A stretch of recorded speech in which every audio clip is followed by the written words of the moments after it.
বরকতময় জালসায় আসার, বসার, কোরআন এবং সহিহ হাদিস থেকে আলোচনা করার এবং আলোচনা শ্রবণ করার যে আল্লাহ সুবহানাহু ওয়া তাআলা আমাদেরকে তৌফিক দিয়েছেন, সে আল্লাহ সুবহানাহু ওয়া তাআলার আমরা শুকরিয়া আদায় করছি। আমরা সবাই বলছি আলহামদুলিল্লাহ। দরুদ ও সালাম বর্ষিত হোক আমাদের নবী, শেষ নবী মুহাম্মদ সাল্লাল্লাহু আলাইহি ওয়াসাল্লামের প্রতি।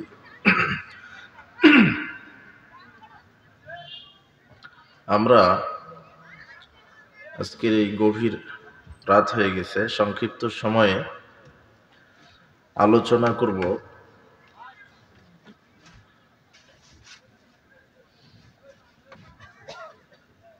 ভ্রান্ত হুজুরের পরিণাম। ভণ্ড প্রতারক মাওলানা সাহেবের পরিণাম। উল্লেখিত বিষয় কোরআন এবং সহিহ সুন্নাহ থেকে আমরা আলোচনা করার চেষ্টা করব ইনশাআল্লাহ। আল্লাহ সুবহানাহু ওয়া তাআলা কোরআন মাজিদে এইভাবে বলছেন, ইয়া আইয়ুহাল্লাযীনা আমানু লিমা তাকুলুনা মা লা তাফআলুন। হে পৃথিবীর বিশ্বাসীগণ, তোমরা এমন কথা নিজে কেন বলো যেটা নিজেই পালন করো না। কাবুরা মাকতান ইনদাল্লাহ আন তাকুলু মা লা তাফআলুন। আল্লাহর কাছে এটা সবচেয়ে বেশি ঘৃণিত, আল্লাহর নিকটে এটা সবচেয়ে বেশি ঘৃণিত যে যেটা মুখে বলো অথচ নিজেই পালন করো না। এটা আল্লাহ সুবহানাহু ওয়া তাআলার নিকটে অত্যন্ত ঘৃণিত কাজ। উল্লেখিত আয়াত প্রমাণ করে যে পৃথিবীতে কিছু মানুষ আছে এমন, বক্তব্য দেয় এক, জানে সঠিক, জাতির সামনে সঠিকটা বলে না, নিজে যেটা বলে সেটা নিজে মানে না। আর যারা এরকম করে, এই ব্যক্তিরা, এই আলেমেরা, এই বক্তারা আল্লাহর নিকটে বেশি ঘৃণিত। আনাস রাদিয়াল্লাহু আনহু বলছেন, রাসূল সাল্লাল্লাহু আলাইহি ওয়াসাল্লাম বললেন, রাআইতু লাইলাতা উসরিয়া বিরিজালান। আমি মেরাজের রাত্রে যাওয়ার সময় কিছু ব্যক্তির দৃশ্য দেখলাম। আমি যখন মেরাজের রাত্রে আমাকে নিয়ে যাচ্ছিলেন জিবরাইল, তখন আমাকে অনেক কিছুই দৃশ্য দেখানো হলো। তার মধ্যে একটা দৃশ্য দেখলাম আমি নিজ চোখে, তুখরাজু শিফাহুম বিমা করিজা মিনান নার। কিছু মানুষের জিহ্বা আগুনের কেচি দ্বারা ফেরেশতারা কেটে দিচ্ছে। কুলতু হাওলায়ে ইয়া জিবরিল, মান হাওলায়ে জিবরিল। আমি বললাম, জিবরাইল, এই যে যার জিহ্বা আগুনের কেচি দ্বারা কাটা হচ্ছে, এই ব্যক্তিগুলি কে লোক? কার জিহ্বা আগুনের কেচি দ্বারা কেটে দেওয়া হচ্ছে? তখন জিবরিল বলছেন, হাওলায়ে খুতবাউ মিন উম্মতিক। শোনেন, আমি বলি, আপনি যে দৃশ্যটা দেখলেন, কিছু মানুষের জিহ্বা আগুনের কেচি দ্বারা কেটে দেওয়া হচ্ছে, এরা হলো আপনার উম্মতের মধ্যে বক্তাগণ। কিছু বক্তা যারা বক্তব্য দিয়ে বেড়াতো, এদেরই জিহ্বা আগুনের কেচি দ্বারা কেটে দেওয়া হচ্ছে। এটা কবরের শাস্তি। আল্লাযীনা ইয়া'মুরুনান নাস বিল বিররি। যেসব বক্তা মানুষকে ভালো কথাই বলতো, ওয়ায়ানসাউনা আনফুসাহুম, নিজেরাই সঠিক এলেম থেকে, সত্য থেকে অনেক দূরে থাকতো।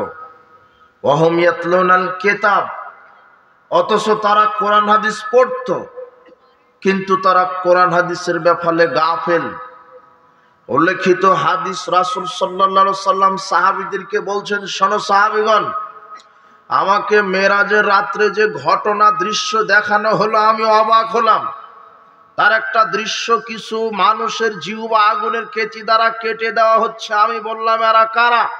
তখন আমাকে বলা হলো যে এরা হলো আপনার উম্মতের মধ্যে কিছু আলেম, কিছু বক্তা, যারা বক্তব্য দিয়ে বেড়াতো, যারা কোরআন হাদিসের সঠিক জ্ঞান রাখত কিন্তু সঠিকটা জাতির সামনে বলতো না। তার মানে আল্লাহ রাসূল সাল্লাল্লাহু আলাইহি ওয়াসাল্লাম এই কথা 1450 বছর পূর্বে কথা বলেছেন যে জাতির ভিতরে কিছু প্রতারক ভণ্ড বক্তা আলেম আছে, যারা সঠিক কোরআন হাদিস জানার পরেও নিজেদের নীতি গোড়ামি জেদ টিকিয়ে রাখার কারণে রাসূলের সুন্নাহকে অবজ্ঞা করে আর ধরে ধরে পাইকারি দরে মানুষকে কাফের ফতোয়া দেয়। বলছে যে ও কাফের, ও কাফের। বাংলাদেশে কিছু বক্তা আছে যে এদের কাছে আপনি কাফের ফ্যাক্টরি পাবেন, ডিলারশিপের হাতে নিয়েছে। এই কথা রাসূল সাল্লাল্লাহু আলাইহি ওয়াসাল্লাম 1450 বছর পূর্বে বলে গেছেন যে এরা কোরআন সুন্নাহর জ্ঞান রাখবে কিন্তু নিজেদের দল সংকীর্ণতা গোড়ামি জেদকে পুষিয়ে রাখার জন্য মানুষের সামনে সঠিকটা বলবে না। আবু হুরায়রা রাদিয়াল্লাহু আনহু বলেন, রাসূল সাল্লাল্লাহু আলাইহি ওয়াসাল্লাম বলেছেন, মান সুইলা আন ইলমিন, যে আলেমকে তার জানা বিষয়ে জিজ্ঞাসা করা হলো, ফাকাতামাহু, জানার পরেও সঠিক হকটা জানার পরেও যে হকটা গোপন করে রাখলো। আল্লাহর নবী বলছেন কোন আলেমকে যখন তার জানা বিষয়ে সত্যটা জিজ্ঞাসা করা হলো, এরপরেও সে সত্যটা জানার পরেও যে গোপন করে রাখলো, আল জামাহুল্লাহু বিলিজামি মিন নারি ইয়াউমাল কিয়ামা, আল্লাহ তাকে কিয়ামতের দিন জাহান্নামের লাগাম পরাবেন। হাদিসটা আবু দাউদের মধ্যে এসেছে। আল্লাহ রাসূল সাল্লাল্লাহু আলাইহি ওয়াসাল্লাম বলছেন কিছু আলেম পৃথিবীতে আছে যারা হক জানে কিন্তু হক বলে না, এদেরকে আল্লাহ বিচারের মাঠে জাহান্নামের লাগাম পরাবেন। আপনি কত হুজুর মাওলানা নেবেন, মাত্র 5000 টাকার ইমামতি চলে যাওয়ার ভয় হক কথা বলতে পারে না, এরকম হাজারো খতিব বক্তা এদেশের মাটিতে আছে যে হকটা বলার সাহসী রাখে না। আল্লাহর নবী বলছেন কিছু মাওলানা সাহেব থাকবে পৃথিবীতে, যাদেরকে হকের ব্যাপারে বলতে বলা হবে তারা বলতে পারবে না, তারা এলেম গোপন করবে। যেই বক্তা মাওলানা হক গোপন করে জাতির সামনে বলিষ্ঠ কণ্ঠে বলতে পারে না এটা শিরক, এটা বেদাত, এটা করলে ঈমান কবুল হবে না, এটা করলে ঈমান নষ্ট হবে, এই বেদাতে আমল করলে আমল কবুল হবে না, পরিণাম জাহান্নাম হবে, এরকম ভাবে বলিষ্ঠ কণ্ঠে বক্তব্য দেয় না। অথচ হুজুর মাওলানা খতিব আপনার দাওরা ফারেক সবাই জানে হাদিস, সবাই জানে হকটা, কিন্তু হকটা বলতে পারে না। যারা হক গোপন করে রাখে নিজেদের মাযহাবের দোহাই দিয়ে, তরিকার দোহাই দিয়ে, জেদ হটকারিতার দোহাই দিয়ে যারা হকটাকে দমিয়ে রাখে, গোপনে রাখে, আল্লাহর নবী বলছেন ও যত বড়ই হুজুর হোক আল্লাহ তাকে জাহান্নামের লাগাম পরিয়ে জাহান্নামে নিক্ষেপ করবেন। মাওলানা সাহেবগণ আপনাকে বলছে আপনি সতর্ক হন। আপনি জানেন কোরআন সুন্নাহ কোনটা সঠিক, কোনটা ব্যাঠিক, কোনটা শিরক, কোনটা বেদাত। সংখ্যাগরিষ্ঠতা দিয়ে ধর্ম চলে না, সংখ্যাগরিষ্ঠতা দিয়ে ধর্ম চলে না। ধর্ম চলবে, ইসলাম চলবে কোরআন সুন্নাহর দলিল দিয়ে। পৃথিবীতে একজন মানুষ মাপকাঠি সুন্নাতের, শিরকের, বেদাতের, একজন মানুষ মাপকাঠি, যার নাম মুহাম্মদ সাল্লাল্লাহু আলাইহি ওয়াসাল্লাম। তিনি যতটুকুন মানতে বলেছেন ততটুকুন, তার বাহিরে নয়, তার ভিতরে নয়, তাকে বাদ দিয়ে নয়, কম নয়, বেশি নয়। রাসূল সাল্লাল্লাহু আলাইহি ওয়াসাল্লাম মানদণ্ড, এটা বুঝতে হবে। উপস্থিত বৈঠকের মুসলিম দিনী ভাই বোন, আপনাকে বুঝতে হবে এক শ্রেণীর ধর্মের দালালেরাই ইবলিশের এজেন্ট, প্রতিনিধি আছে পৃথিবীতে, যারা কোরআন সুন্নাহর ভুল অপব্যাখ্যা করে জাতির সামনে ভুল ইসলাম উপস্থাপনা করার চেষ্টা করছে। রাসূল সাল্লাল্লাহু আলাইহি ওয়াসাল্লাম বলছেন, শোনো, আব্দুল্লাহ ইবনে আমর রাদিয়াল্লাহু আনহু বলছেন, রাসূল সাল্লাল্লাহু আলাইহি ওয়াসাল্লাম বলেছেন, বাল্লিগু আন্নি ওয়ালাউ আয়া, আমার পক্ষ থেকে একটা হাদিস যদি তোমাদের জানা থাকে, আমার পক্ষ থেকে যদি কোনো আয়াত জানা থাকে, তাহলে সেটা তোমরা জাতির সামনে প্রচার করো, তোমরা সেটা জাতির সামনে বলে দাও। হাদিসু আন বানি ইসরাইল, তোমরা বানি ইসরাইলের হাদিস বলো, বানি ইসরাইলের কিচ্ছা কাহিনী বলো, বানি ইসরাইলের ব্যাপারে তাফসীর করো, বানি ইসরাইলের ব্যাপারে ওয়াজ মাহফিল করো, বানি ইসরাইলে হাজারো লক্ষ নবী আছে তাদের ব্যাপারে বলো, বানি ইসরাইল কওমে অনেক ইতিহাস ঘটেছে সেগুলি বলো, আমার যেগুলি আমার পক্ষ থেকে যেগুলি হাদিস সেগুলি তোমরা বলো। একটা জানা থাকুক আর 1,00,000 হাদিস জানা থাকুক সেটা তোমরা বলো। বানি ইসরাইলের কাহিনী যদি তোমাদের জানা থাকে সেটা বলো। হাদিসুন বানি ইসরাইল, তোমরা বানি ইসরাইলের কাহিনী বলো। ওয়ালা হারাজ, এতে কোনো দোষ থাকবে না, এতে কোনো অপরাধ তোমাদের হবে না, কোনো দোষ হবে না।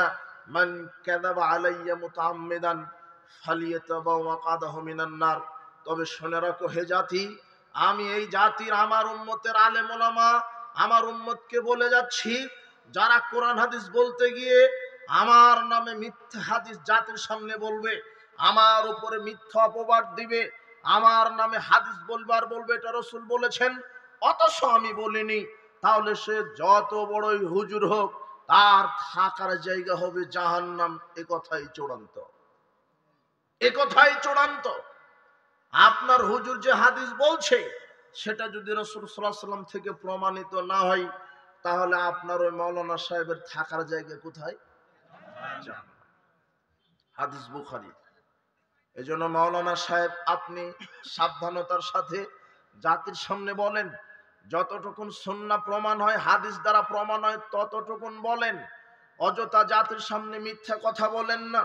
রাসূল সাল্লাল্লাহু আলাইহি ওয়াসাল্লাম বলছেন, মাকুল আলাইয়া মালাম আকুল, কেউ যদি আমার নামে কোনো হাদিস বানায়, আমার নামে কোনো হাদিস বলে যেটা আমি বলিনি, ফালিয়াতাবাউ মাকাদাহু মিনান নার, তার থাকার জায়গা জাহান্নাম। আল্লাহর নবী বলছেন, লা তাকযিবু আলাইয়া, আমার ব্যাপারে তোমরা মিথ্যা আরোপ করো না, ফাইন্নাহু মান কাযাবা আলাইয়া ফালাইজিন নার, যে ব্যক্তি আমার উপরে মিথ্যা আরোপ করবে তার থাকার জায়গা হবে জাহান্নাম। উপস্থিত বৈঠকের মুসলিম দিনী ভাই বোন, এই সব কিছু সব হাদিসটা আল্লাহর নবী বিশেষ করে আলেম ওলামাদের ব্যাপারেই বলেছেন, কেননা জাতির সামনে কোরআন হাদিসের নামে বক্তব্য দেয় আলেম ওলামারা। এই জন্য আলেম ওলামাদেরকে সাবধানতার সাথে কথা বলতে হবে। আল্লাহর নবী বলছেন, আল্লাহর নবী এই কথাই বলছেন, তোমরা কোরআন সুন্নাহ বলতে গিয়ে সাবধানতা অবলম্বন করো, তোমরা কোরআন সুন্নাহ বলতে গিয়ে সাবধানতা অবলম্বন করো। সাওবান রাদিয়াল্লাহু আনহু বলছেন, রাসূল সাল্লাল্লাহু আলাইহি ওয়াসাল্লাম বলেছেন, ইন্না মিম্মা আতাখাওয়াফু মিনহু আলা উম্মতি আম্মাতান মুদিল্লিন, আমি আমার উম্মতের উপরে সবচেয়ে যেগুলি বিষয় ভয় করছি তার মধ্যে কিছু প্রতারক ভণ্ড পথভ্রষ্ট আলেমের আবির্ভাব ঘটবে, আমি তার ব্যাপারে ভয় করছি।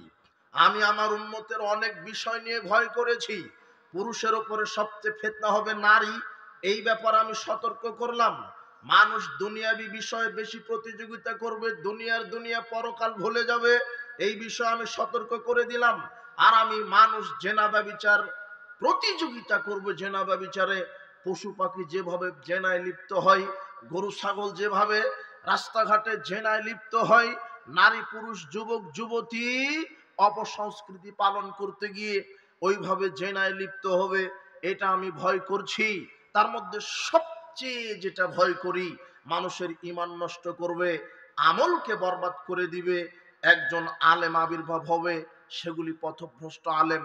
সবচেয়ে বেশি ভয় করেছেন আল্লাহর নবী তার শেষ উম্মতের উপরে, তারা হবে ভ্রান্ত আলেম। ভ্রান্ত আলেমের ব্যাপারে আল্লাহর নবী সতর্ক করেছেন। তার মানে পৃথিবীতে কিছু ভ্রান্ত আলেম আছে যারা কোরআন সুন্নাহর অপব্যাখ্যা করে নিজেদের জেদ গোলামি হটকারিতাকে টিকিয়ে রাখতে রাসূল সাল্লাল্লাহু আলাইহি ওয়াসাল্লামের সুন্নাহকে অবজ্ঞা করছে। এই আলেমের পরিণতি বিচারের মাঠে অতীব ভয়াবহ হবে, এই আলেমের বিচারের মাঠে পরিণাম অতীব ভয়াবহ হবে। আল্লাহর নবী বলছেন, আমি আমার উম্মতের উপরে সবচেয়ে যেটা বেশি ভয় করি সেটা হবে পথভ্রষ্ট ভ্রান্ত আলেম।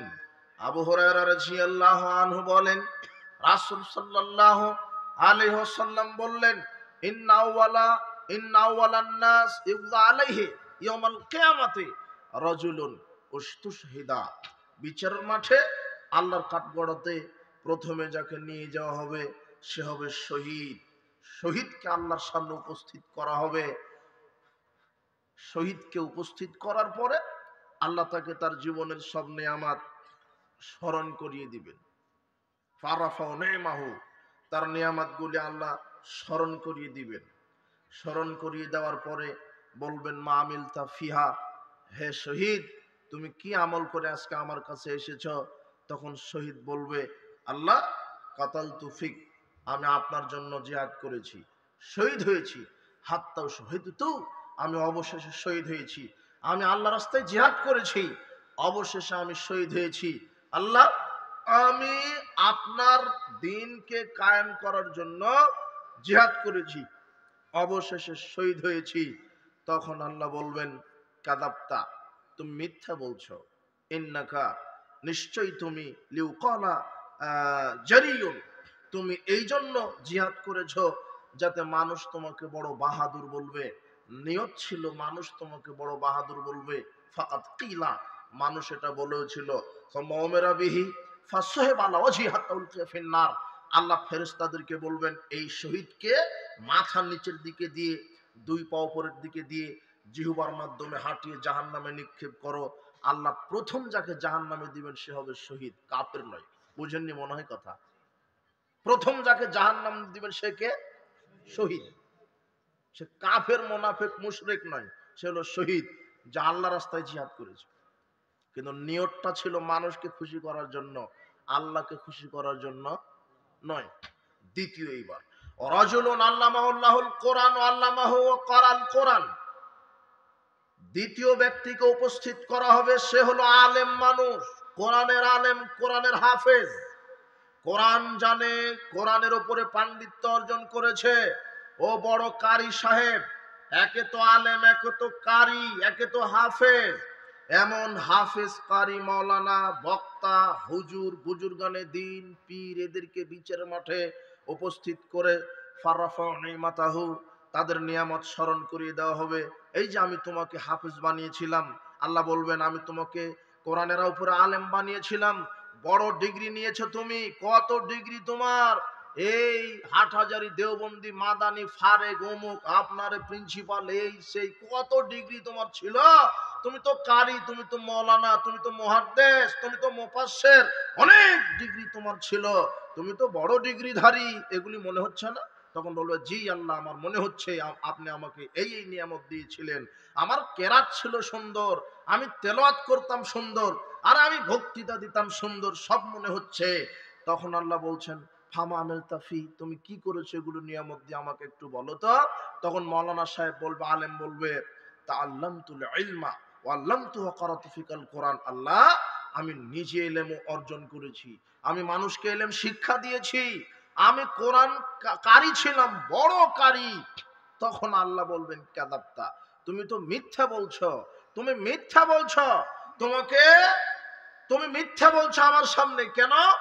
তুমি আলেমগিরি করেছো, বক্তাগিরি করেছো, যাতে মানুষ তোমাকে বড় আলেম বলে, বড় আলেম বলে, যেন বলে যে গ্র্যান্ড মুফতি। বলছি যে আমি গ্র্যান্ড মুফতি।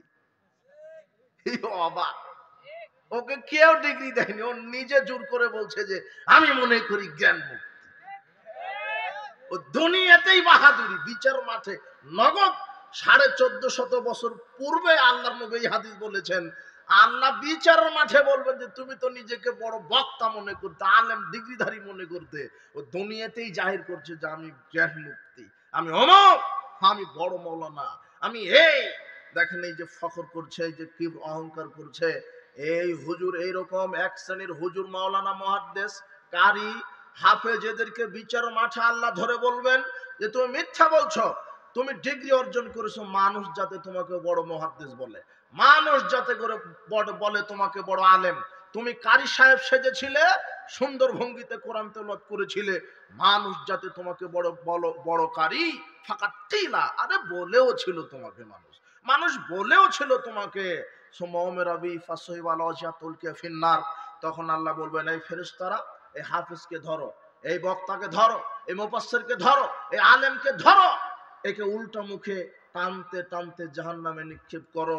যাকে দ্বিতীয়বার জাহান্নামে দিয়ে জাহান্নাম উদ্বোধন করা হবে তিনি আর কেউ নয়, কোনো কাফের মুশরিক নয়, সে হলো আলেম।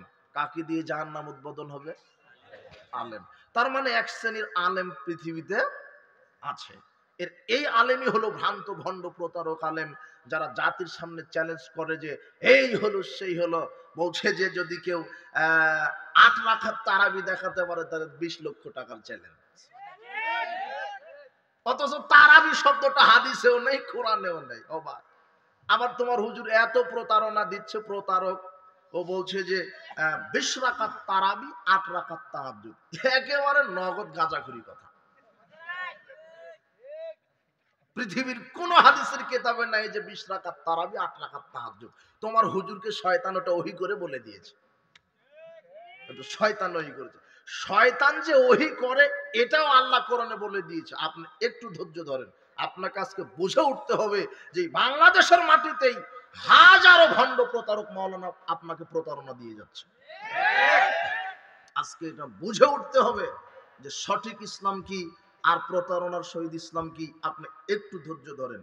বলছিলাম উপস্থিত বৈঠকের মুসলিম দিনী ভাই বোন, এক শ্রেণীর আলেম আছে, ভণ্ড প্রতারক আছে, আইম্মাতান মুদিল্লিন। আল্লাহর নবী বলেছেন, ভ্রান্ত আলেম আমি ভয় করছি, সবচেয়ে বড় ভয় করছি ভ্রান্ত আলেম। আমি সবচেয়ে বড় ভয় করছি ভ্রান্ত আলেম, যারা জাতির সামনে প্রতারণা দিবে, প্রতারণা করবে। আর এই শ্রেণীর আলেমকে দিয়ে জাহান্নাম উদ্বোধন হবে, এই শ্রেণীর আলেমকে দিয়ে জাহান্নাম উদ্বোধন হবে। শোনেন এখন আপনার সামনে আর একটা কথা। হুযায়ফা ইবনুল ইয়ামান রাদিয়াল্লাহু আনহু বলছেন, কানান নাস ইয়াসআলুনা রাসূলুল্লাহ সাল্লাল্লাহু আলাইহি ওয়াসাল্লাম আনিল খায়র। রাসূল সাল্লাল্লাহু আলাইহি ওয়াসাল্লামের নিকটে মানুষেরা এসে শুধু কল্যাণের বক্তব্য শুনতে চাইতেন, কল্যাণ সম্পর্কে জিজ্ঞাসা করতেন। আল্লাহর নবী কি করলে জান্নাত, কি করলে ফজিলত, কি করলে এত নেকি, কি করলে ফজিলত, সবাই এরকম আমল, এরকম ফজিলতপূর্ণ জিজ্ঞাসা করতেন। কুনতু আসআলুহু আনিশ শাররি মাখাফাতা ইদরিকানে। আর আমি জিজ্ঞাসা করতাম অকল্যাণ সম্পর্কে। আল্লাহর নবী কি করলে ঈমান ভেঙে যায়, কি করলে জাহান্নাম হয়, কি করলে আমল নষ্ট হয়ে যায়, এগুলো আমাকে বলেন, যাতে করে আমি সতর্ক থাকতে পারি, যাতে করে আমি সতর্কতা অবলম্বন করতে পারি। এই কথা বলার পরে আমি বললাম, আল্লাহর নবী ইন্না নাকুনু ফিল জাহিলিয়াতি, ইন্না কুন্না ফি জাহিলিয়াতিন ওয়া শাররিন। আল্লাহর নবী আমরা তো জাহেলি যুগে ছিলাম, আল্লাহর নবী আমরা তো জাহেলি যুগে ছিলাম। ফাজান আল্লাহু বিহাজাল খায়র, আল্লাহ আমাদেরকে কল্যাণে নিয়ে এসেছেন। আমরা জাহেলি যুগে ছিলাম, আল্লাহ আমাদেরকে কল্যাণের ওপরে, কল্যাণের মধ্যে নিয়ে এসেছেন। ফাহাল বাদা হাজাল খায়র মিন শাররিন। তো এই যে কল্যাণ দিয়েছেন, এই কল্যাণের পরে কি আবার অকল্যাণ আসবে? এই যে কল্যাণ দিয়েছেন, এই কল্যাণের পরে কি অকল্যাণ আসবে? তখন তিনি বললেন হ্যাঁ। ক্বালা নাআম, তিনি বললেন হ্যাঁ, এই কল্যাণের পরে অকল্যাণ আসবে। হাল বাদা যালিকা শাররু মিন খায়রিন। তো আমি আবার দ্বিতীয়বার জিজ্ঞাসা করলাম, আল্লাহর নবী অকল্যাণ যেটা আসবে সেই অকল্যাণের পরে কি আবার কল্যাণ আসবে? তখন আবার তিনি বলছেন হ্যাঁ আসবে। অফিহি দাখানুন, তবে সেটা হবে ধোঁয়াটা, সেটা হবে কুয়াশাচ্ছন্ন, সেটা হবে অন্ধকারচ্ছন্ন, সেটা হবে অস্পষ্ট কল্যাণ। তখন আমি অবাক হয়ে বললাম, আল্লাহর নবী ওমা দাখানুহু, এই অস্পষ্ট ধোঁয়াটা, ঘোলাটা ইসলাম কল্যাণ আবার কি? আমি তো বুঝতে পারলাম না। তখন আল্লাহর নবী বলছেন, কওমুন ইয়াহদুনা বিগাইরি হাদি। শোনো হুযায়ফা, এমন একটা সময় আসবে যেই সময়ে আমার উম্মতের মধ্যে আমার উম্মতেরা আমার তরিকা বাদ দিয়ে, আমার নীতি বাদ দিয়ে মানুষের বড় আলেম নেতা বুজুর্গের দিন তরিকায় চলবে। তারিফু মিনহুম ওয়া তুনকিরু, তাদের মধ্যে ভালো মন্দ উভয়ই থাকবে, তাদের মধ্যে ভালো মন্দ উভয়ই থাকবে। এমন একটা সময় আসবে আমার উম্মতের মধ্যে যারা আমার তরিকা, আমার মানহাজকে বাদ দিয়ে মানুষের বা বড় হুজুর, ভ্রান্ত হুজুর বা বড় আলেমের, বড় নেতার গোলামি করবে, তাদের নীতিতে চলবে, তো তাদের মধ্যে অর্ধেক ভালো অর্ধেক খারাপ থাকবে। তখন হুযায়ফা রাদিয়াল্লাহু আনহু বলছেন যে হাল বাদা জালিকাল খায়রু মিন শাররিন, তো এই যে ঘোলাটা ভালো, এই ঘোলাটা ভালোর পরে কি আবার অকল্যাণ আসবে? আবার কি অকল্যাণ আসবে? এইবারে রাসূল সাল্লাল্লাহু আলাইহি ওয়াসাল্লাম বললেন, হ্যাঁ, অকল্যাণ আসবে। এমন অকল্যাণ আসবে, দুআতুন ইলা আবওয়াবি জাহান্নাম, জাহান্নামের দিকে নিয়ে যাওয়ার জন্য কিছু বক্তা বের হবে। কি বের হবে? আমার কথাকে আপনারা বুঝতে পারছেন নাকি? হাদিসটা বুখারী, 3606 নম্বর হাদিস। এটা বুখারীর হাদিস। খুব মনোযোগ, একটু ধৈর্য ধরেন। হুযায়ফা রাদিয়াল্লাহু আনহু বলছেন, ঘোলাটা ইসলামের পরে কি আবার অকল্যাণ আসবে? তখন রাসূল সাল্লাল্লাহু আলাইহি ওয়াসাল্লাম বলছেন, হ্যাঁ, ঘোলাটা ইসলামের পরে আবার অকল্যাণ আসবে। তখন হুযায়ফা বলছেন, ওটা কেমন অকল্যাণ বলেন, ওটা আবার কেমন? তখন রাসূল সাল্লাল্লাহু আলাইহি ওয়াসাল্লাম বলছেন যে এমন অকল্যাণ আসবে যে জাহান্নামের দিকে নিয়ে যাওয়ার জন্য কিছু বক্তা, আলেম, খতিব, মাওলানা, হাফেজ বের হবে, দুআত, দাঈগণ বের হবে, আলেম বের হবে, বক্তা বের হবে। তখন হুযায়ফা রাদিয়াল্লাহু আনহু বলছেন, কি ব্যাপার, কেমন বক্তা মাওলানা বের হবে যে মানুষকে বক্তব্য দিয়ে জাহান্নামে নিয়ে যাবে? আপনি একটু পরিচয় বলেন, সিফহুম লানা, আপনি ওরকম বক্তা মাওলানার পরিচয় বলেন তো, আপনি ওরকম বক্তা মাওলানার পরিচয় বলেন তো। তখন আল্লাহর নবী বলছেন, হুম মিন জিলদাতিনা ইয়াতাকাল্লামুনা বিআলসিনাতিনা, আলেম তো পাগড়ি পড়াই হবে, একেবারে আল খাল্লা সুরুত দেখতে হবে, বড় একেবারে বড় মুফতি মাওলানা ফারেক, একেবারে দেখতে মনে হবে মাওলানা সাহেব বক্তা, বিরাট বক্তা, দেখতে মনে হবে সুন্দর। তারা হবে মুসলিম এবং তারা বক্তব্য দিবে কোরআন হাদিস থেকেই, এবং তারা বক্তব্য দিবে কোরআন হাদিস থেকেই। মান আজাবাহুম ইলাইহা কাযাফু ফিহা, কিন্তু তাদের বক্তব্য অনুযায়ী যারা আমল করবে তারা জাহান্নামে চলে যাবে, বক্তা বক্তব্য দিয়ে জাহান্নামে চলে যাবে। হাদিস বুখারীর। রাসূল সাল্লাল্লাহু আলাইহি ওয়াসাল্লাম 1450 বছর পূর্বে বলে গেছেন যে কিছু বক্তা বের হবে, বক্তব্য দিয়ে মানুষকে জাহান্নামে নিয়ে যাবে। আবার বক্তা কোরআন হাদিস থেকেই বক্তব্য দিবে। ঘটনা কি? কি ঘটনা? কেমন বক্তা হবে? যেই বক্তা কোরআন থেকে বক্তব্য দিয়ে আপনাকে জাহান্নামে নিয়ে চলে যাবে, হাদিস থেকে বক্তব্য দিয়ে আপনাকে জাহান্নামে নিয়ে চলে যাবে। শুনেন, বক্তা কোরআনের আয়াত তেলাওয়াত করবে ঠিক, কিন্তু ব্যাখ্যা করবে নিজের মতো করে। শয়তান যেভাবে বুঝাতে বলবে ওইভাবে বুঝাবে। হাদিসও পাঠ করবে ঠিক, কিন্তু হাদিসের বোঝ নিবে শয়তান যেভাবে ওহী করবে ওইভাবে, নিজের মতো করে। অথচ আমাকে কোরআন সুন্নাহ বুঝতে হবে রাসূল সাল্লাল্লাহু আলাইহি সাল্লাম যেভাবে বুঝেছেন ওইভাবে। কিভাবে বুঝতে হবে? কোরআনটা নাজিল হয়েছে রাসূল সাল্লাল্লাহু আলাইহি সাল্লামের উপরে, না আপনার ওই পীর সাহেবের উপরে? রাসূল সাল্লাল্লাহু আলাইহি সাল্লামের উপরে। তো তিনি ভালোভাবে বুঝাতে পারবেন নাকি পীর সাহেব? আর রাসূল সাল্লাল্লাহু আলাইহি সাল্লামের উপরে যখন কোরআন নাজিল হয় তখন সাহাবীদের সময় ছিল, সাহাবীদের সময় ছিল। কোরআন নাজিল হয়েছে সাহাবীদের সময়ে। তো সাহাবীগণ বেশি ভালো বুঝবেন না আপনি ভালো বুঝবেন? তাহলে বুঝটাও নিতে হবে সালাফদের বুঝ অনুযায়ী, সাহাবীদের বুঝ অনুযায়ী আপনাকে আমল করতে হবে।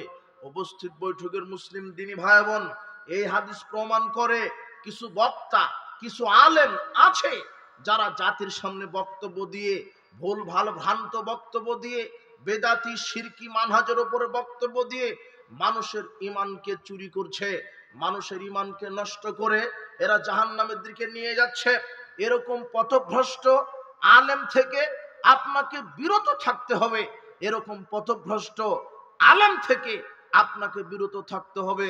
রাসূল সাল্লাল্লাহু আলাইহি সাল্লাম বলেছেন, এক শ্রেণীর বক্তা আলেম বের হবে যারা মানুষকে বক্তব্য দিয়ে জাহান্নামে নিয়ে যাবে। এক শ্রেণীর আলেমের উপরে, বক্তার উপরে শয়তান ওহী নাজিল করে। কে ওহী নাজিল করে? শয়তান। এই বক্তব্যটা তোমাকে বুঝতে হবে, তাহলে তুমি বুঝতে পারবে যে এক শ্রেণীর প্রতারক হুজুর বক্তা বাংলাদেশে আছে। দেখো তোমাকে বুঝাই। আল্লাহ বলছেন যে এক শ্রেণীর মাওলানা থাকবে, এক শ্রেণীর হুজুর মাওলানা মুহাদ্দিস থাকবে যাদের উপরে শয়তান ওহী করবে। দেখেন, আয়াত আছে সূরা আনামের, দুইটা আয়াতে এসেছে এই কথা। আনামের 112 আয়াত আর 121 আয়াত। আল্লাহ বলছেন, ও কাযালিকা জাআলনা লিকুল্লি নাবিয়্যিন আদুওয়ান শায়াতিনাল ইনসি ওয়াল জিন। আল্লাহ বলছেন আমি এভাবেই প্রত্যেক নবী রাসূলদের উপরে শত্রু হিসেবে প্রেরণ করেছি, মানুষের ভিতর থেকে কিছু শয়তান, জিনদের ভিতর থেকে কিছু শয়তান। ওই যে সূরা নাস পড়তে গিয়ে আমরা বলি না মিনাল জিন্নাতে ওয়ান নাস, শয়তান জিনের মধ্যেও আছে, শয়তান মানুষের মধ্যেও আছে। মানুষ শয়তানকে যে বলছো যে চল মোড়ে গিয়ে ক্যারাম খেলিয়ে হলো মানুষ শয়তান, কথা বুঝেন নেব না। ওই যে চল অমুক জায়গাতে সিনেমা হচ্ছে চল ওখানে, ওই যে অমুক জায়গায় গানের আড্ডা হচ্ছে ওইখানে চল যাই, এলো মানুষ শয়তান, ওলো শয়তান, এলো নগদ মানুষ শয়তান। আর ওই যে তুমি রাত্রে শুয়ে আছো, তোমার অন্তরে ক্রমন্তনা দিচ্ছে ওই যে নারীটা খুব সুন্দর, ওকে ফোন দিয়ে বল যে অমুক পার্কে একটু ঘুরে আসি, ওলো জিন শয়তান। ও বলছে যে চলো 31st নাইট পালন করি, পয়লা বৈশাখ পালন করি, হলো জিন শয়তান। আর যারা এগুলি পালন করা হলো শয়তানের এজেন্ট, শয়তানের গোলাম, এদের উপরে শয়তান ওহী নাজিল করে। তবে আল্লাহ সুবহানাহু ওয়া তাআলা বলছেন শোনো, আমি প্রত্যেক নবীদের উপরে শত্রু হিসেবে প্রেরণ করেছি, মানুষের মধ্য থেকে কিছু শয়তান, জিনদের মধ্য থেকে কিছু শয়তান। ইউহি বা'দুহুম ইলা বা'দিন যুখরুফাল কাওলি গুরুরা, এরা একে চমকপ্রদ কথা খরিদ করতে পারে। এই শয়তান আরেক শয়তানের উপরে, জিন শয়তান মানুষের উপরে এমন চমকপ্রদ ওহী খরিদ করতে পারে যে কিছু বক্তা আছে দেখবেন একেবারে চমকপ্রদ সুন্দর বক্তব্য দিয়ে, গরম বক্তব্য দিয়ে ও বেদাত প্রমাণ, ও সুন্নাহ প্রমাণ করে, অথচ আমলটা বেদাত।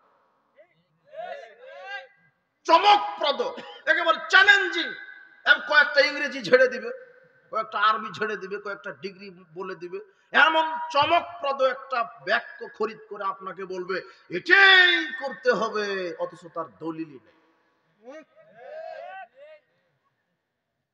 যুখরুফাল কাওলি গুরুরা, আল্লাহ বলে দিচ্ছেন কিছু শয়তানের এজেন্ট থাকবে যারা চমকপ্রদ কথা খরিদ করে শ্রোতাদেরকে ভ্রান্ত করে দিবে। এরপরের আয়াত সূরা আনামের 121 আয়াত খুলবেন। ওয়া ইন্নাশ শায়াতিনা লা ইউহুনা ইলা আউলিয়াইহিম লিউজাদিলুকুম। আল্লাহ বলছেন নিশ্চয় শয়তান তার প্রতিনিধির উপরে ওহী নাজিল করে, নিশ্চয় শয়তান তার প্রতিনিধির উপরে ওহী নাজিল করে, নিশ্চয় শয়তান তার এজেন্ট, তার দালাল, তার প্রতিনিধির উপরে ওহী নাজিল করে। এখন প্রশ্ন, শয়তানের দালাল কে? ইবলিশের দালাল কারা? ইবলিশের প্রতিনিধি কারা? ইবলিশের চেলা কারা? আল্লাহর নবী এই কথা বলছেন, শোনো আমি বলে দিচ্ছি ইবলিশের দালাল কারা। মুসনাদ আহমদ 4131 নম্বর হাদিস, আব্দুল্লাহ ইবনে মাসউদ রাদিয়াল্লাহু আনহু বলছেন খাত্তালানা রাসূলুল্লাহ সাল্লাল্লাহু আলাইহি ওয়াসাল্লাম খাত্তান, একদা আল্লাহর নবী আমাদের সামনে সোজা সহজ সরল রেখা দাগ টানলেন, টেনে বলছেন হাদা সাবিলুল্লাহ, এই সাহাবীগণ এই যে সহজ যে রেখাটা এটা হলো আল্লাহর পথ। সুম্মা খাত্তা খুতুতান আন ইয়ামিনি ওয়া শিমালিহি, এরপরে তিনি ডানে বামে অনেক বক্র রেখা টানলেন, আঁকাবাঁকা রেখা টেনে বলছেন হাযিহি সুবুলুন আলা কুল্লি মিনহা সুবুলুন আলা কুল্লি মিনহা শাইতান, আলা কুল্লি সাবিলিন মিনহা শাইতান। আল্লাহর নবী বলছেন শোনো, আমি যে ডানে বামে এত বাঁকা রেখা টানলাম, এই প্রত্যেকটা আঁকা বাঁকা পথ হচ্ছে, এগুলো হচ্ছে শয়তানের পথ। এক একটা পথে শয়তান বসে আছে, আর এই শয়তান হলো আলেম রূপী, মানুষ রূপী শয়তান। কি রূপী শয়তান? আঁকা বাঁকা পথ, ইসলামের নামে যত ভ্রান্ত মতবাদ তৈরি হয়েছে, যত আঁকা বাঁকা পথ, এগুলিতে বসে আছে আলেম রূপী শয়তান। আলেম অথচ তার হলো শয়তান। আল্লাহ রাসূল এই কথাই বুঝাতে চাচ্ছেন। সহিহ মুসলিমের 1847 নম্বর হাদিস, রাসূল সাল্লাল্লাহু আলাইহি ওয়াসাল্লাম বলছেন শোনো, কুলুবুহুম কুলুবুশ শায়াতিন ফি যুসমান ইনসিন। শোনো, কিছু আলেমকে দেখতে মনে হবে আলখাল্লা জুব্বা পরে পাগড়ি পরে খুব বড় আলেম, দেখতে মনে হবে খুব বড় মানুষ, পণ্ডিত আলেম, কিন্তু আল্লাহর নবী বলছেন তার অন্তর হবে শয়তানের। কিসের? শয়তানের। তার অন্তর হবে কিসের? শয়তানের। আল্লাহ সুবহানাহু ওয়া তাআলা বললেন শয়তান তার প্রতিনিধির উপরে ওহী নাজিল করে। আর শয়তানের প্রতিনিধি এজেন্ট হলো এক শ্রেণীর ভ্রান্ত আলেম, ভ্রান্ত হুজুর। এই পৃথিবীতে সমাজে মানুষ দুইটা পাপ করে, একটা হলো শিরকের পাপ আর একটা হলো বিদাতের পাপ। আপনি বলেন এই শিরক এবং বেদাত আবিষ্কার করেছে কোন ডাক্তার, কোন ইঞ্জিনিয়ার, কোন ভ্যান চালক? কে আবিষ্কার করেছে? হুজুর। কথা বুঝেন না মনে হয়?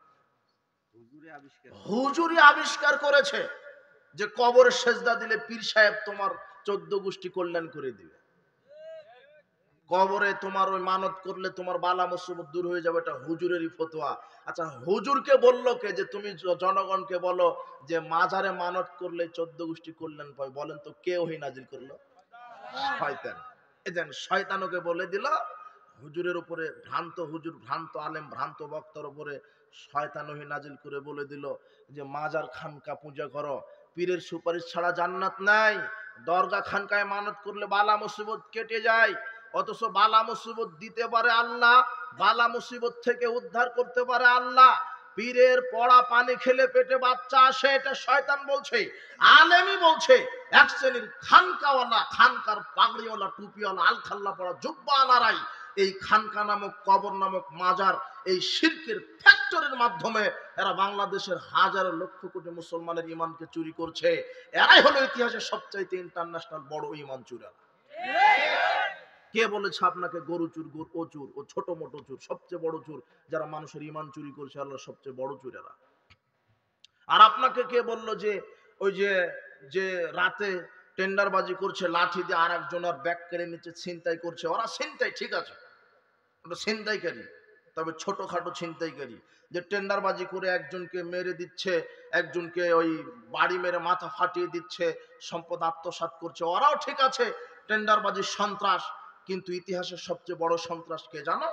যারা রাসূল সাল্লাল্লাহু আলাইহি ওয়াসাল্লামের সুন্নাহকে কবর দিতে, আল্লাহর তাওহীদকে কবর দেওয়ার জন্য আহলে হাদিসের মসজিদকে ভেঙে দেয়, যারা থানায় গিয়ে আহলে হাদিসের প্রোগ্রামগুলিকে বন্ধ করে দেয়, যারা জোরে আমিন বলার কারণে মসজিদে মাথা ফাটিয়ে দেয়, ইতিহাসে এরাই হলো বড় বড় গাদ্দার এবং সন্ত্রাস।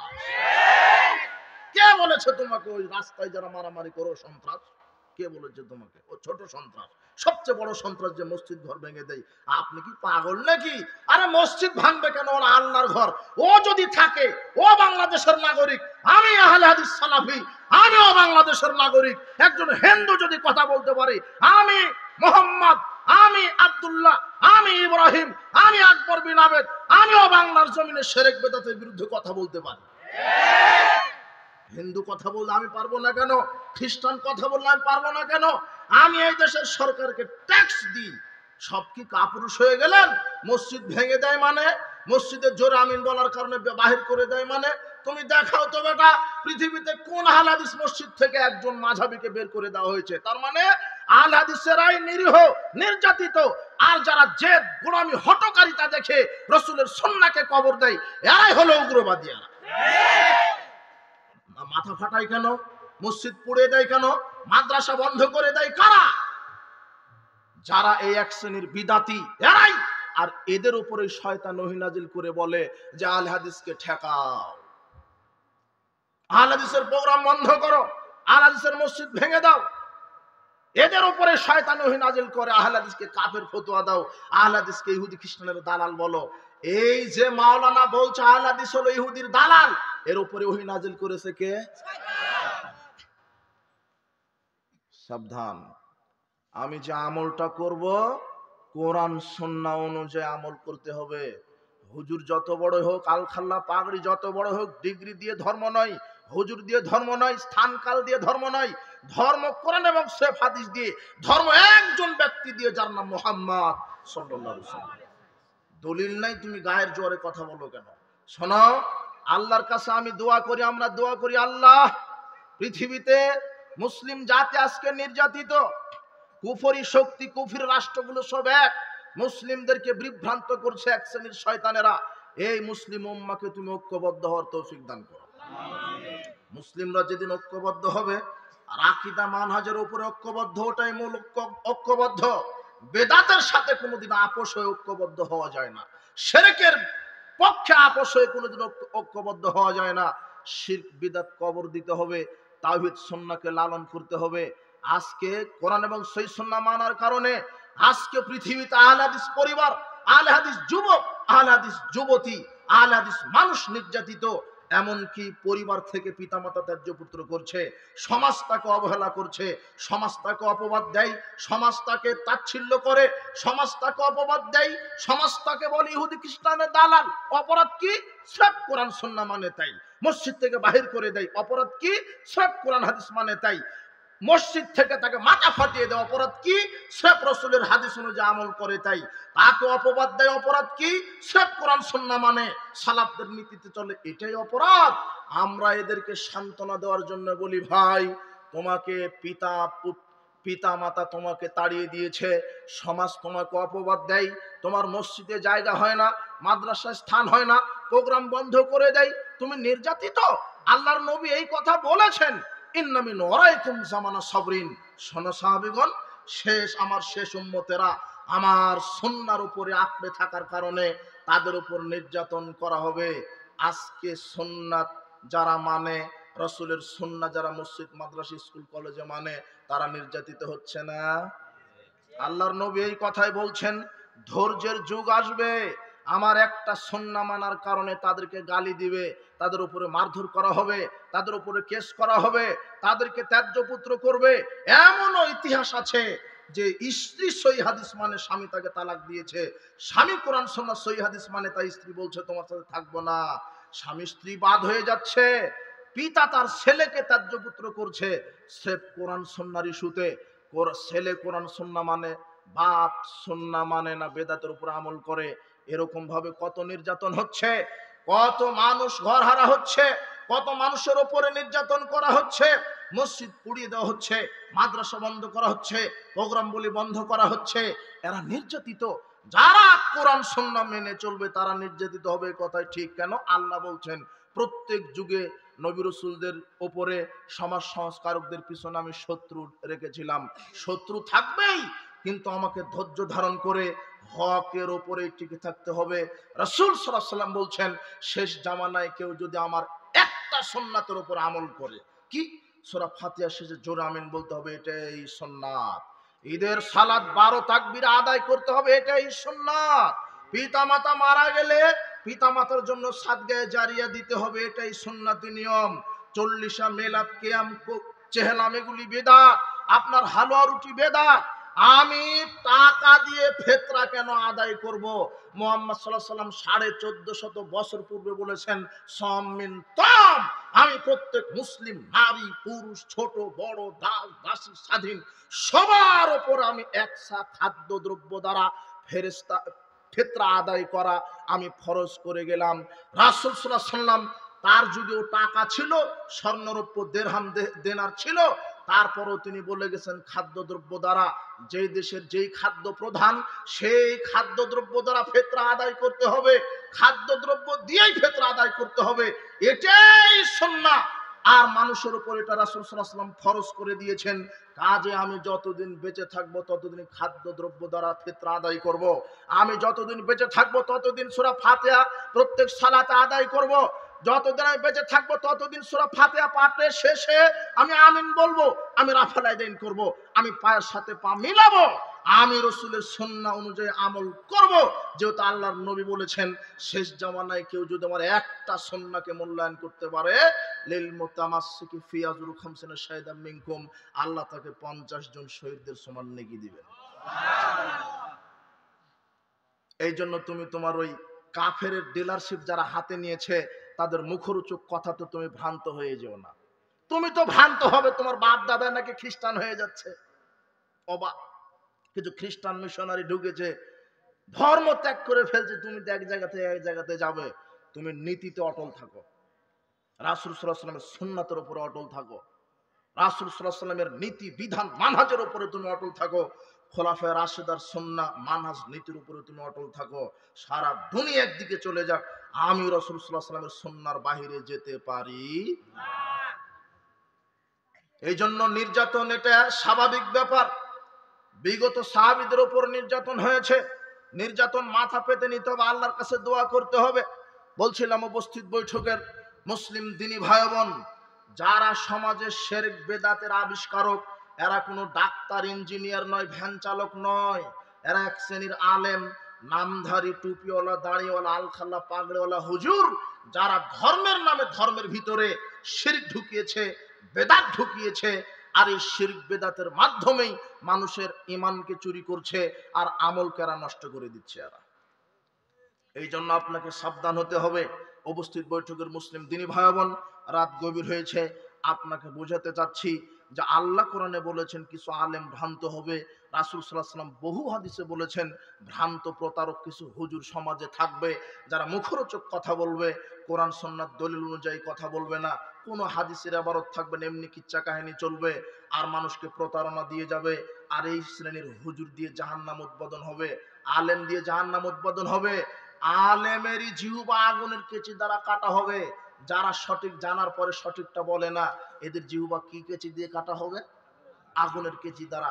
এই জন্য সাবধান। আর হাফেজ আলেম, এদের কবরে মাথা ফাটানো হবে, মাথাও ফাটানো হবে, জিহ্বাও কেটে দেওয়া হবে। এগুলি আলেমের শাস্তি। এই জন্য যারা দিনের দায়ী, যারা দেশে পৃথিবীতে সমাজ সংস্কারের দায়িত্ব হাতে নিয়েছেন, এদেশের যারা বক্তা আলেম, তাদেরকে আমরা বলবো, আপনারা বিচার ফয়সালা করে, আপনারা কোনটা সঠিক কোনটা মিথ্যা এটা নির্ণয় করে জাতির সামনে কথা বলেন, সাহসিকতার সাথে জাতিকে বলে দেন এটা শিরক, এটা বিদআত, এটা সত্য, এটা মিথ্যা, এটা বাতিল, এটা হক। এটা জাতির সামনে আপনি বলে দেন। বিশ্বাস করেন, আপনি সত্য জানার পরে যদি সত্য না বলেন, যদি গোপন করে রাখেন, আপনি যত বড় আলেম হন, আল্লাহ আপনাকে জাহান্নামের লাগাম পরিয়ে জাহান্নামে নিক্ষেপ করবেন। আল্লাহ আপনাকে কবরে পাথর মেরে মাথা ফাটিয়ে দিবেন। আল্লাহ আপনার জিহ্বা আগুনের কেচি দ্বারা কেটে দিবেন। আপনার কি একটুকু ভয় হয় না? আপনি সংখ্যাগরিষ্ঠতার দোহাই দিয়ে, বাপ দাদার দোহাই দিয়ে আপনি ধর্ম চালান। আরে বাপ দাদার দোহাই দিয়ে ধর্ম মানা, এটা তো ওই আপনার ওই কাফের মুশরিকদের এটা বৈশিষ্ট্য। বাপ দাদার দোহাই দিয়ে ধর্ম মানবে কাফের মুশরিকরা। কেন? আল্লাহ সূরা বাকারার 170 আয়াতে বলছেন, ওয়াইদা কিলা লাহুম, যখন তাদেরকে বলা হয় যে ইত্তাবিউ মা আনজালাল্লাহ, আল্লাহ যে কোরআন হাদিস নাজিল করেছে তার উপরে তোমরা আমল করো। ক্বালু, তখন তারা বলে, বাল নাত্তাবিউ মা আলফাইনা আলাইহি আবাআনা, না না না না না, আল্লাহ যা নাজিল করেছে তার উপরে কেন আমল করব, বরং আমরা বাপ দাদা থেকে যেটা পেয়ে এসেছি তার উপর আমল করব। আরে এটা মক্কার মদিনার কাফের মুশরিকদের বক্তব্য। আমি কেন বাপ দাদার দোহাই দিয়ে ধর্ম মানবো? আমি একজন ব্যক্তির দোহাই দিয়ে ইসলাম মানবো, তার নাম হচ্ছে মুহাম্মদ সাল্লাল্লাহু আলাইহি ওয়াসাল্লাম। বাপ দাদার দোহাই দিয়ে ধর্ম চলবে না, সংখ্যা গরিষ্ঠতার দোহাই দিয়ে ধর্ম চলবে না, যুক্তি দিয়ে ধর্ম চলবে না। সংখ্যা গরিষ্ঠতা দিয়ে ধর্ম চালাবেন কি করে? সংখ্যা বেশি তাই সেটা হক? জি না, সংখ্যা গরিষ্ঠতা হকের মাপকাঠি নয়। ইউসুফ আলাইহিস সালামকে কুয়ায় ফেলেছিল, ইউসুফ আলাইহিস সালাম একাই ছিল, আর 10 ভাই তাকে কুয়ায় ফেলেছিল। তার মানে 10 জন, ওরা সংখ্যায় বেশি, তার মানে কি 10 ভাই সঠিক? না, ইউসুফ আলাইহিস সালামই সঠিক। সংখ্যা হকের মাপকাঠি নয়, বাপ দাদা হকের মাপকাঠি নয়। সংখ্যাই যদি মাপকাঠি হয়, তাহলে সমাজে বেনামাজি বেশি, কাল থেকে আর নামাজ পড়া লাগবে না। সংখ্যায় যদি হকের মাপকাঠি হয়, তাহলে সমাজে গাঁজাখুর, ইয়াবাখুর, বিড়িখুর, জর্দাখুর বেশি, কাল থেকে জম্মের খাওয়া খাবেন ভাতের বদলে। সংখ্যা হকের মাপকাঠি নয়, বাপ দাদা হকের মাপকাঠি নয়। হকের মাপকাঠি সির্ফ কোরআন হাদিস। তোমার হকের মাপকাঠি গ্র্যান্ড মুফতি নয়, তোমার হকের মাপকাঠি বড় হুজুর, কুতুব, গাউস, ওলি, আউলিয়া, পীর, এরা নয়। হকের মাপকাঠি সির্ফ কোরআন আর হাদিস, আর একজন ব্যক্তি যার নাম মুহাম্মদ সাল্লাল্লাহু আলাইহি ওয়াসাল্লাম। কুল্লু উম্মতি ইয়াদখুলুনাল জান্নাহ, আমার প্রত্যেক উম্মত জান্নাতে যাবে, ইল্লা মান আবা, তবে যারা আবা তারা জান্নাতে যাবে না। সাহাবীগণ বলছেন, কি না মানাবে রাসূলুল্লাহ? আবা আবার কে? কারা জাহান্নামে যেতে চায়, জান্নাতে যাবে না? আল্লাহর নবী বলছেন, মান আতানি দাখালাল জান্নাহ, যে ব্যক্তি আমাকে মানবে জান্নাত তার। ওমান আসানি ফাকাত আবা, যে ব্যক্তি আমার ইত্তেবা করবে না জাহান্নাম তার। আব্দুল্লাহ ইবনে উমর রাদিয়াল্লাহু আনহু বলছেন, রাসূল সাল্লাল্লাহু আলাইহি ওয়াসাল্লাম এইভাবে বললেন, শোনো, ওয়াল্লাযী নাফসু মুহাম্মাদিন বিয়াদিহি, সে আল্লাহর কসম করে বলছি যার হাতে আমার আত্মা রয়েছে, লাউ বাদালাকুম মূসা, আজকে যদি তোমাদের কাছে মূসা আসে, ফাত্তাবাতুমহু, আর যদি মুসার ইত্তেবা করো তারাক্তুমুনি, আর আমি মুহাম্মদ সাল্লাল্লাহু আলাইহি সাল্লামকে যদি ছেড়ে দাও, আমার শরীয়তকে যদি তোমরা ছেড়ে দাও, আমার শরীয়তকে যদি তোমরা অবমূল্যায়ন করো, আর মুসার শরীয়ত যদি মেনে চলো, লা দালালতুম আন সাওয়াইস সাবিলা, তাহলে তোমরা জাহান্নামে চলে যাবে। শুনেন, আল্লাহ নবী বলছেন, লাউ কানা হাইয়ান ওয়া আদরাকা নবুওয়াতি লাত্তাবানি। এই সাহাবারা শোনো, মুসার ইত্তেবা তো করা বহুদূরের কথা, আজকে যদি মুসা বেঁচে থাকতো আর আমার নবুয়ত যদি পেত, আমার নবুয়তের উপরে যদি সে জীবিত থাকতো, তাহলে আমার ইত্তেবা ছাড়া মুসারও জান্নাত হতো না। উপস্থিত বৈঠকের মুসলিম দিনী ভাই বোন, যেখানে মুহাম্মদ সাল্লাল্লাহু আলাইহি সাল্লামের সুন্নাহ তরিকা থাকতে অন্য কোন নবীর শরীয়ত টিকে না, সেখানে আপনার পীরের দোহাই দিয়ে কিভাবে শরীয়ত টিকাবেন? আপনি কিভাবে আপনার বড় হুজুরের দোহাই দিয়ে শরীয়ত টিকাবেন? মাযহাবের দোহাই দিয়ে চলে কি করে? তরিকার দোহাই দিয়ে চলে কি করে? ভণ্ড আলেম ওলামাদের দোহাই দিয়ে তরিকা টিকে কি করে? যেখানে অন্য কোন নবীর দোহাই দিয়ে টিকছে না, একমাত্র আপনার শরীয়ত জান্নাত নির্ভর করছে মুহাম্মদ সাল্লাল্লাহু আলাইহি সাল্লামের ইত্তেবার উপরে। মুহাম্মদ সাল্লাল্লাহু আলাইহি সাল্লামের ইত্তেবা ছাড়া জান্নাত হবে না। মুহাম্মদ সাল্লাল্লাহু আলাইহি সাল্লামের শরীয়ত বাদ দিয়ে যদি আপনি এখন মুসার শরীয়ত মানেন, পরিণাম কি হবে? জান্নাত। যেখানে নবীর শরীয়ত টিকে না মুহাম্মাদের কাছে, অন্যান্য নবীর শরীয়ত টিকে না মুহাম্মাদের কাছে, সেখানে আপনার বড় গ্র্যান্ড মুফতির ফতোয়া কি করে টিকতে পারে? কথা বুঝেননি মনে হয়? খুব সাবধান, এরা আপনাকে প্রতারণা দিয়ে যাচ্ছে, এরা আপনাকে প্রতারণা দিয়ে যাচ্ছে। আশ্চর্য কথা, আপনি কিভাবে আপনি যুক্তি দিয়ে বলছে, আরে বলছে যে সম্মিলিত মোনাজাতের দলিল এটা কোরআনে আছে। দলিল কি? উদউনি আস্তাজিব লাকুম, তোমরা সবাই আল্লাহকে ডাকো। এখন এই হুজুর সূরা মুমিনুনের 60 নাম্বার আয়াত তেলাওয়াত করে বলছে এই যে সম্মিলিত মোনাজাত, তো এখানে বলছে তোমরা আল্লাহর কাছে সবাই দোয়া করো, তো এখানে কোথায় হাত উঠিয়ে দোয়ার কথা থাকলো? কথা বুঝেননি মনে হয়?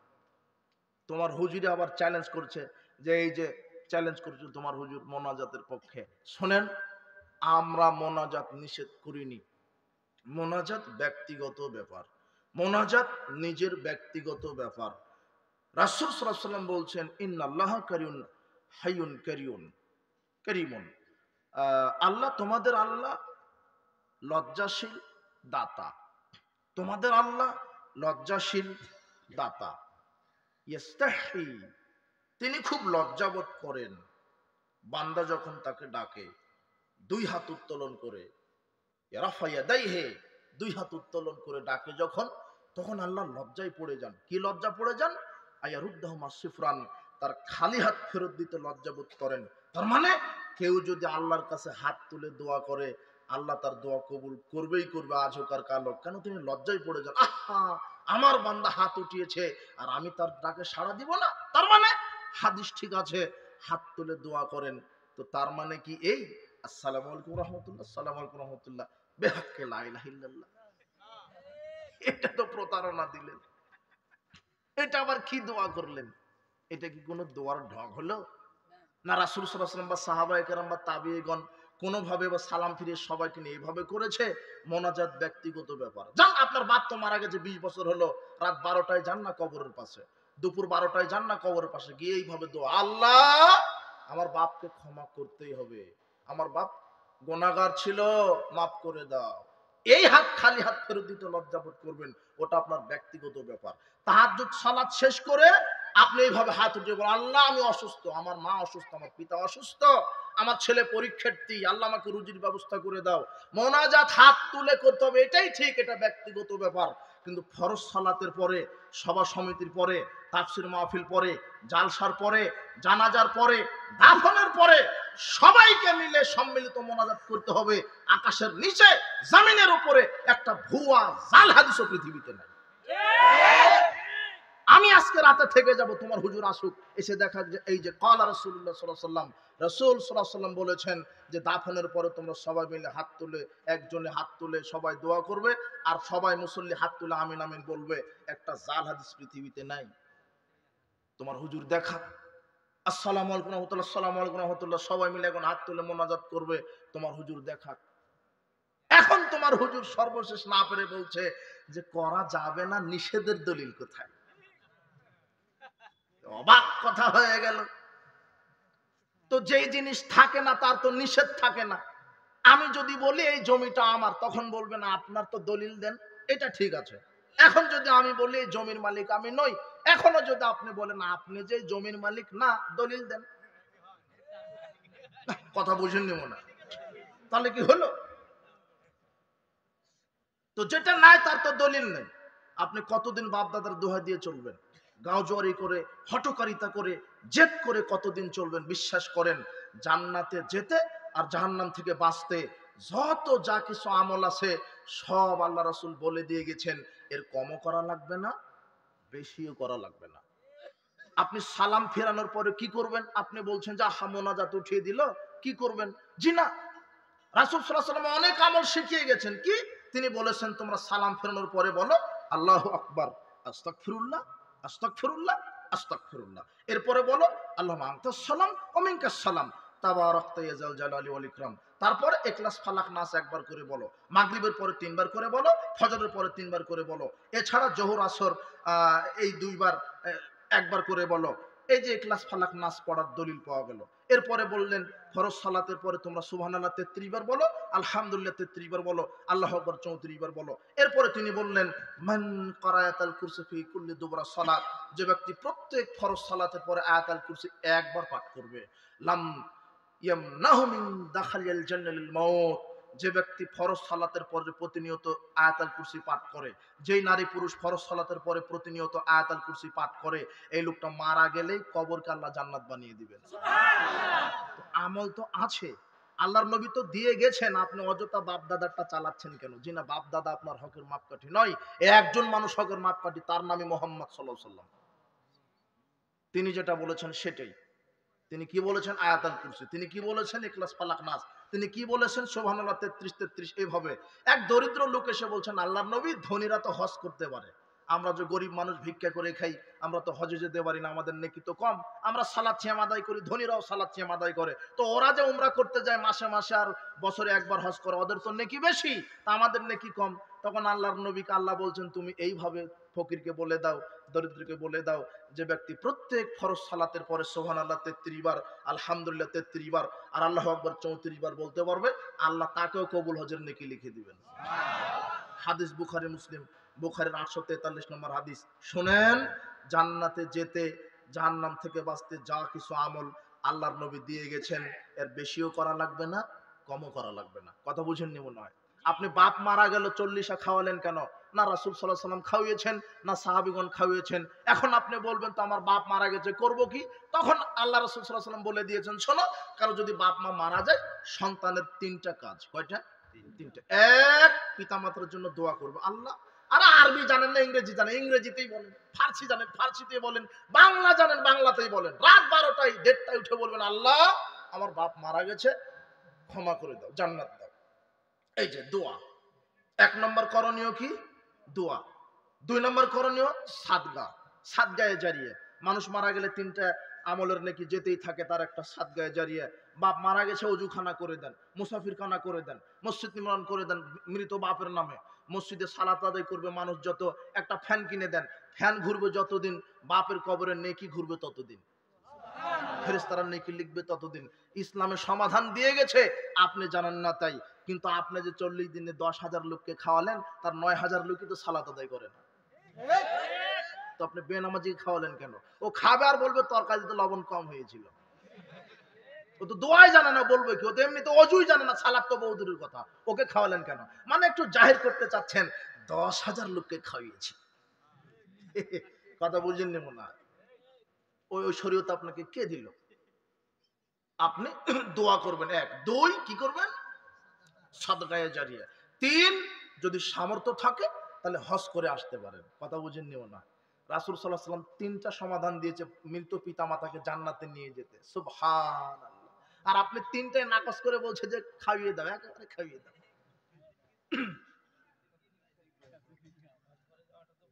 এই জন্য সাবধান, যাদের পিতামাতা মারা গেছে এখনই আল্লাহকে বলেন আল্লাহ বাপকে ক্ষমা করে দাও। এখন আকাশের দরজা খোলা আছে, দোয়া কবুল হয়ে যাবে। যাদের পিতামাতা অসুস্থ, আল্লাহ আমার মা অসুস্থ, আমার মাকে তুমি সুস্থতা দান করো, দোয়া করেন। সব কিছু ওপেন করা আছে, কোরআন সুন্নাহ যেটা আছে সেটা মানবো। মা আতাকুমুর রাসূলু ফাখুযুহু ওয়া মানহাকুম আনহু ফান্তাহু। রাসূল যা দিয়েছেন তা মেনে নিব, রাসূল যা নিষেধ করেছেন তা থেকে বিরত থাকবো। এটাই আমাদের হওয়া উচিত। সর্বশেষ আমি যে বিষয়টা কথা বলতে চেয়েছিলাম, সময় অনুকূলে হলো না। আপনারা সবাই জানেন খুব আনন্দ করে ঈদ পালন করলেন, রমাদান পালন করলেন, ঈদে কত পোশাক কিনলেন, কিন্তু বিশ্বাস করেন আমার নির্যাতিত ফিলিস্তিনের মুসলিম ভাইয়েরা খুব ভালো নেই। আমরা তাদের জন্য দোয়া করি, প্রতিপালক তুমি আমার মুসলিম ভাই বোনদেরকে তুমি হেফাজত করো। এই হায়না কুকুর শোরের দল ইহুদি সাম্রাজ্যবাদীকে তুমি ধ্বংস করো, লানত করো। দোয়া করি আল্লাহ। যেদিন কাবা ঘর ধ্বংস করতে এসেছিল আব্রাহা, কেউ ছিল না, তুমি ঝাঁকে ঝাঁকে পাখি প্রেরণ করে কাবা ঘরকে বাঁচিয়েছো। বিশ্বাস করি তুমি আজও পারো ফিলিস্তিনকে বাঁচাতে। আমরা জানি 57টা রাষ্ট্র পৃথিবীতে মুসলিম আছে, 57টা মুসলিম রাষ্ট্রের আমিরগণ আছে, আমি জানি না তারা পুরুষ নাকি কাপুরুষ। আল্লাহ তুমি এদেরকে সঠিক তাওহীদ বুঝার তৌফিক দান করো, মুসলিমদেরকে ঐক্যবদ্ধ হওয়ার তৌফিক দান করো। বলছিলাম যে কোন সরকার শাসক লাগবে না, মুসলিম লাগবে না, তুমি তো পারো। আমরা বিশ্বাস করি ফিলিস্তিন আবারও স্বাধীন হবে ইনশাআল্লাহ। এটা তুমি বলেছো, আল্লাহ তুমি তো বলেছো দরিবাত আলাইহিমুদ দিল্লাতু ওয়াল মাসকানা আইনামা সুকিফু। তুমি বলে দিয়েছো ইহুদিরা যেখানেই থাকুক তারা লাঞ্ছনা গঞ্চনা দারিদ্রতা নিয়েই পৃথিবীতে এসেছে, তারা ধ্বংস হবেই, এটা বিশ্বাস করি। এটা আমাদের আকীদা, ইহুদিরা ধ্বংস হবেই, এটা আমরা বিশ্বাস করি, এটা আকীদা। আজকে 57টা মুসলিম রাষ্ট্রের কেউ এগিয়ে আসতেছে না তাদের সহযোগিতায়, আমরা তা বিশ্বাস করি। কারো লাগবে না, একদিন স্বাধীন হবেই, তারা স্বাধীন হবেই, তুমি স্বাধীন করবে, এটা আমরা বিশ্বাস করি। তবে একদিন এই মুসলিমরা ইহুদিদের বিরুদ্ধে যুদ্ধ করবে, এই কথা রাসূল সাল্লাল্লাহু আলাইহি ওয়াসাল্লাম বলেছেন। রাসূল সাল্লাল্লাহু আলাইহি ওয়াসাল্লাম বলেছেন লা তাকুমুস সাআত, কিয়ামত ততদিন পর্যন্ত হবে না হাত্তা ইউকাতিলাল মুসলিমুনা আল ইহুদা, যতদিন না মুসলিমরা ইহুদিদের বিরুদ্ধে যুদ্ধ না করছে। ফায়াকতুলহুমুল ইহুদিয়্যা, ইহুদিদেরকে মুসলমানরা ধরবে, হত্যা করবে। হাত্তা ইয়াকতুল ইহুদি মিন ওয়ারাই হাজারি শাজারে, এমনকি মুসলিমদের পিটানির চোটে ইহুদিরা গাছের পিছনে লুকাবে, পাথরের পিছনে লুকাবে। তখন গাছ পাথর মুসলিমের পক্ষ নিয়ে গাছ এবং পাথর কথা বলবে, বলবে এই আব্দুল্লাহ, হে আল্লাহর গোলাম, হাযাল ইহুদিউ মিন খালফি, এই যে আমার পিছনে ইহুদি লুকিয়ে আছে, ফাতাল আসো আসো, ফাকতুলহু, একে হত্যা করো। গাছ পাথর একদিন মুসলিমদেরকে সহযোগিতা করবে, গাছ পাথর কথা বলবে, সেই দিন মুসলিমরা ইহুদিদেরকে ধরবে আর কুচুকাটা করবে। এই দিন বেশি দেরি নয়, এই দিন বেশি দেরি নয়। ওমর ইবনুল খাত্তাব ফিলিস্তিন বিজয় করেছিল, ইতিহাস সাক্ষী। সালাউদ্দিন আইয়ুবী ফিলিস্তিন বিজয় করেছিল, ইতিহাস সাক্ষী। সেই মুসলিম আজও আছে, হয়তোবা ইমানের একটু দুর্বলতা, আল্লাহ আমাদের ইমানকে শক্ত করে দাও, এবং আমাদের মাধ্যমেই অথবা আমাদের শুক্রকুটে জন্ম এই মুসলিম ব্যক্তিদের মাধ্যমেই, মুসলিম নেতা মুসলিম সৈনিক আমাদের মাধ্যমেই তুমি ফিলিস্তিনকে বিজয় করো, তুমি পারো। আমাদের আজকে একটাই অস্ত্র, আমরা নিরুপায়, অন্তত আমাদের পক্ষ থেকে, অন্তত আমার পক্ষ থেকে আমি নিরুপায়। আল্লাহ বিচার মাঠে তুমি আমাকে ধরো না, আমি নিরুপায়, আমার দোয়া ছাড়া কোনো উপায় ছিল না। আমি দোয়া করছি প্রতিপালক খোবায়েব রাজি